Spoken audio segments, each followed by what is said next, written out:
Daily Dems doing work, making noise, and fighting back. Day 99. We still have Julia Brownlee for this week's Repping the Rep. And today she posted about National Day of Awareness for Missing and Unalived Indigenous People. I didn't see a lot of posts about this from our electeds, so that makes this one even more important.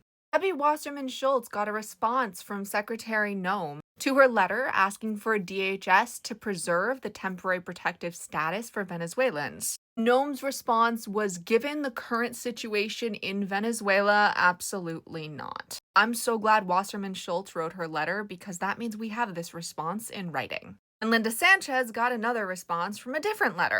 The letter was sent with the Ways and Means Committee Democrats. She demanded answers from the Social Security Commissioner on field offices being closed, to which he literally replied, "We're not closing any field offices." Another letter that's super important because now these lies are on record. Sarah Jacobs posted this video reading quotes from letters she received from Head Start parents who are terrified that the program is going to disappear. This video is important because it shows the importance of Head Start, but it also shows what happens when you send letters to your representatives. And see that one in back? It's even handwritten. Mark Warner posted this fantastic video about the DC budget, letting DC have control of its own money, which not only passed the Senate, but DT and the police union have asked for it to be passed. House Republicans are being whiny and pathetic. So Warner used this video to make them look even smaller and more pathetic.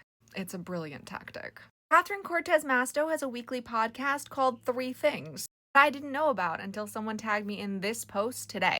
This episode, she spoke with fellow Senator Ben Ray Lujan, and the whole video is about 17 minutes, so they talked about a lot of things. But this video is about SNAP and how the canceling of SNAP will affect farmers. I am in the process of making a list of all the podcasts because there are a lot more than I even know about. And finally, Ed Markey joined Chuck Schumer, Amy Klobuchar, and Tina Smith to introduce their new bill that would exclude small businesses from DT's temper tariffs. And a handful of small business owners spoke at this presser as well.